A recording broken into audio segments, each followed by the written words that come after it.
Aha, aké mám parádne tričko. Takéto krásne suško. Suši tu mám. Kolega sa ma raz v robote spýtal, že čo to tam mám za halušky. Story time.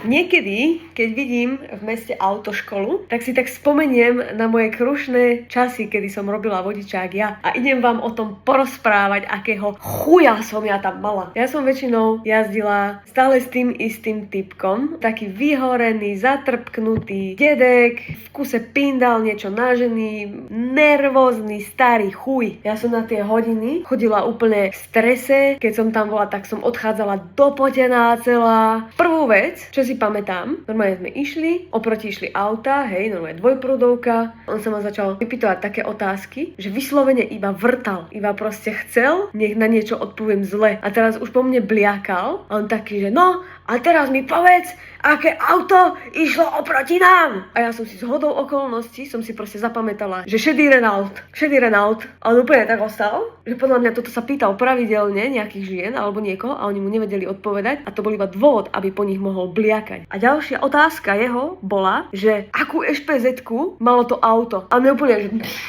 ja si mám zapamätávať ešpezetky oproti idúcich aut, tak ty si úplne padnutý na hlavu. On bol proste na facku. Takto by si zaslúžil. A potom raz mi spravil, že sme mali jazdu. Poď tuto hore, ideme na úrad. Zaparkovali sme a on si odbehol a on bol preč. Celú tú hodinu, čo sme mali jazdiť, normálne celú hodinu som presedela v aute a on si vybavoval na úrade veci. A potom prišiel taký no to si dakedy si vynahradíme tú hodinu, hej? No ty si dobrý kokot. Ty si taký kokot. Nikdy sme si to nenahradili, nikdy mi to nepripomenul a ja som sa akože tiež nechaporila, pretože si vravím, že s takým idiotom ja už nechcem v aute ani dýchať spoločný vzduch, nie to ešte šoferovať pri ňom. Potom raz sa mi aj stalo, išli sme po takej rýchlostnej ceste, leto, potili sme sa, otvorené okienka boli obidva a mne už tak fúkalo, že prievan bol a vlasy, vieš, mi takto duli, že nevidela som poriadne. On taký, že zavri si to okienko. A on mal hlavu, mal v svojom okienku a ja som naslepo som stlačila ten gombík a som mu zavrela hlavu do okienka.